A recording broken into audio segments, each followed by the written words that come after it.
जळगाव जामोद या ठिकाणी डॉक्टर बाबासाहेब आंबेडकरांच्या पुतळ्याची विटंबना झालेली आहे। समाजकंटक हा सीसीटीव्ही मध्ये कैद झालेला आहे। पोलिसांना आम्ही मागणी करतोय की तात्काळ या समाजकंटकावरती देशद्रोहाचा खटला दाखल करावा।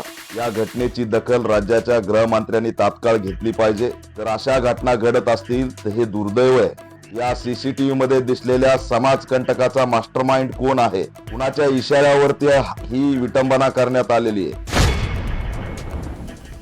जळगाव जामोद या ठिकाणी डॉक्टर बाबासाहेब आंबेडकरांच्या पुतळ्याची विटंबना झालेली आहे। समाजकंटक हा सीसीटीव्ही मध्ये कैद झालेला आहे।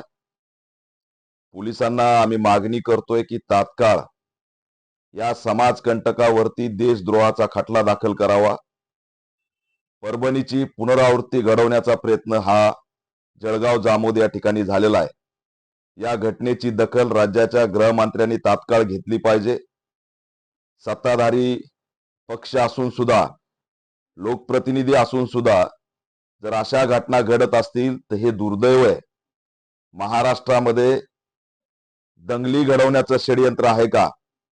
या सीसीटीव्ही मध्ये दिसलेल्या समाजकंटकाचा मास्टरमाइंड कोण आहे, कुणाच्या इशाऱ्यावरती ही विटंबना करण्यात आलेली आहे? कोणत्या कर्मठ संघटनेशी हा समाजकंटक अटॅच आहे का? अशा पद्धतीची सखोल चौकशी पोलिसांनी केली पाहिजे।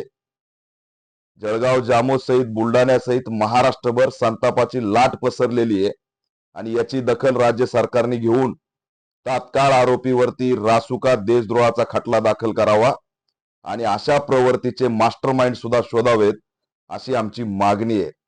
दुर्दैव आहे की तेलंगणामध्ये महात्मा फुलेंच्या पुतळ्याची विटंबना होते आणि महाराष्ट्रातल्या जळगाव जामोद मध्ये लगेच डॉक्टर बाबासाहेब आंबेडकरांच्या पुतळ्याची विटंबना होते।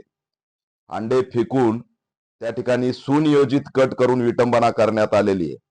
त्याच्यामुळे पोलिसांनी तात्काळ आपले चक्र फिरवले पाहिजेत, सरकारने दखल घेतली पाहिजे आणि परभणी सारखी मोठी घटना घडणार नाही यासाठी सगळी त्या ठिकाणी काळजी घेतली पाहिजे।